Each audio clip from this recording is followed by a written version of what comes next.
अस्सलाम वालेकुम जी। S5 media के प्लेटफॉर्म से साजिद खान आपकी खिदमत में हाजिर हूँ। इस वक्त मैं पलंदरी आज़ाद कश्मीर में मौजूद हूँ और आसिफ हिसाक साहब मेरे साथ मौजूद हैं, जो एक शायर हैं और यहाँ पर मुशायरा भी करवाते हैं और बड़ी अच्छी शायरी ये लिखते हैं। इनसे पूछते हैं कि इस तरफ कैसे आए और ये सफ़र कैसा रहा। सर बहुत शुक्रिया कि आपने टाइम दिया। अस्सलाम वालेकुम जी, बहुत बहुत शुक्रिया आपका। आसिफ भाई, कब शायरी की तरफ आए और कैसे लिखना शुरू किया? जी, शायरी की तरफ वैसे तो इसका जो शौक़ है, शायरी का ज़ौक़ है, ये तो बचपन से है, खुदादाद चीज़ होती है, जो यूँ समझ लें कि शऊरी तौर पर कोई इख्तियार करना चाहे तो शायद ना कर सके। तो वो शौक़ तो बचपन से था। फिर ग़ालिबन ये 2001-2 की बात है कि पलंदरी में बज़्म फ़िक्र सुखन के नाम से एक प्लेटफॉर्म बना हुआ है उस दौर से।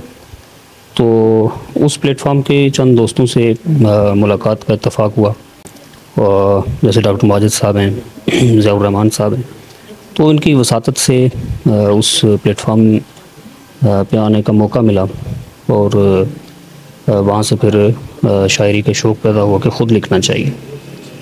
तो उसके बाद फिर गाहे कुछ न कुछ जो है वो लिखता रहा। मैं 2010-11 में बाज़ाब्ता जो है वो मैंने लिखना शुरू किया। तो यूँ समझ लें कि ये जो बज़्म फ़िक्र सुखन है पलंदरी में, ये इसकी देन है कि उसके प्लेटफॉर्म से हमने जो है वो लिखना शुरू किया। जो बज़्म फ़िक्र सुखन है, तो इसका असल में पैगाम क्या है? और ख़ास करके पलंदरी के अभी काफ़ी ज़्यादा लोग आपके साथ शिरकत करते हैं, तो आप तो क्योंकि इंतज़ामिया में आते हैं, तो इसका असल पैगाम क्या है लोगों को? देखें, जैसे नाम है बज़्म फ़िक्र सुखन कि फ़िक्र और सुखन, सुखन का जो उर्फ़ आम में इसका जो मानी है वो शायरी मुराद ली जाती है। तो बुनियादी तौर पर ये था कि यहाँ पलंदरी में जो कि अब्दुल अलीम सिद्दीकी साहब एक बड़ा मारूफ नाम है, वो तर्जमान इकबाल थे।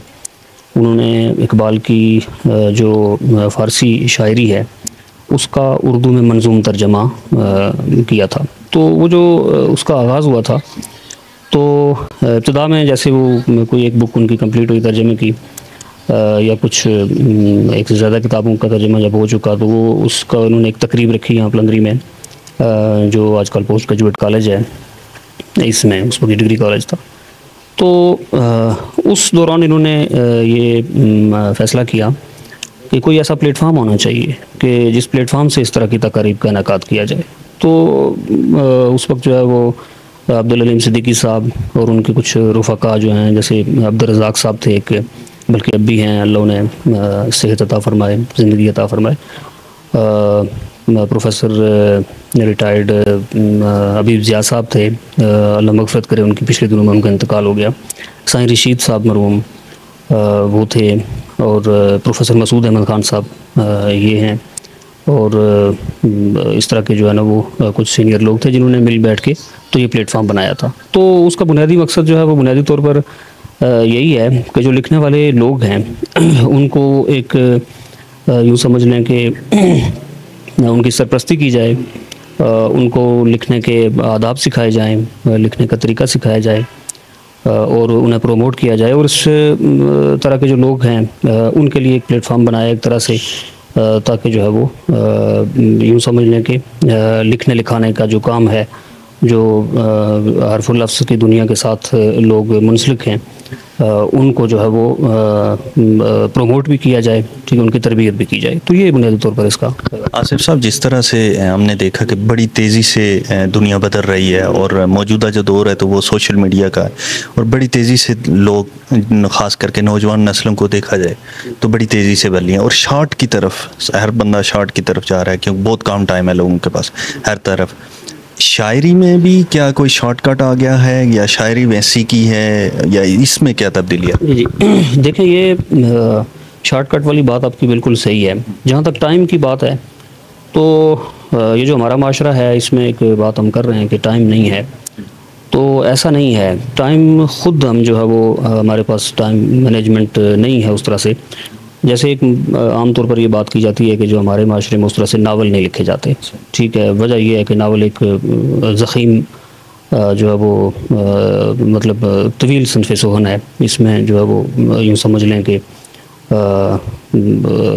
एक ज़ख़ीम किताब बन जाती है वो नावल की।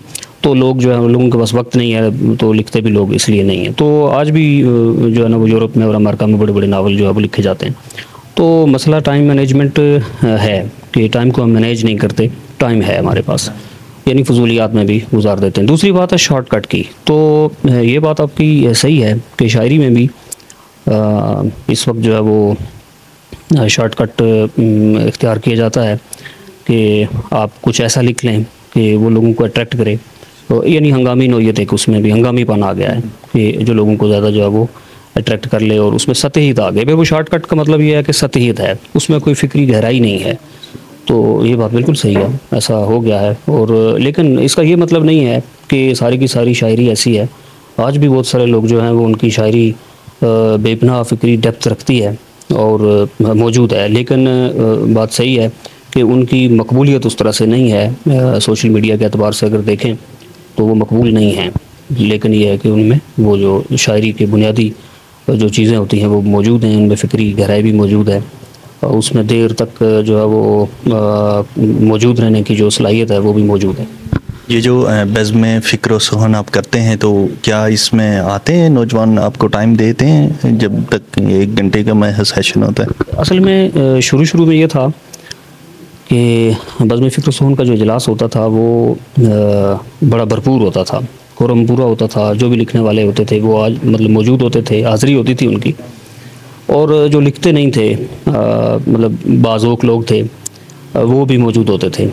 तो फिर रफ्ता रफ्ता उसमें यूँ समझ लें कि हाज़िरी ज़रा कम होती गई। वजह उसकी भी ये है कि जो नौजवान लिखने वाले थे वो कहीं अपने अपने कामों में मसरूफ़ हो गए, कहीं जॉब के सिलसिले में दूसरे शहरों में, बाज़ दूसरे मुल्कों में।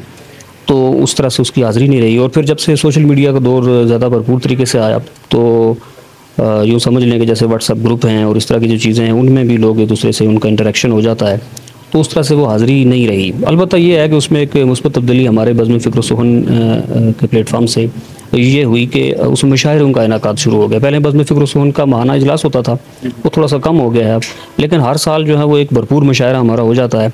और बाज़ औक़ात ये होता है कि साल में 1 से ज़्यादा भी मुशायरे हो जाते हैं। तो ये सूरत है। बहुत शुक्रिया।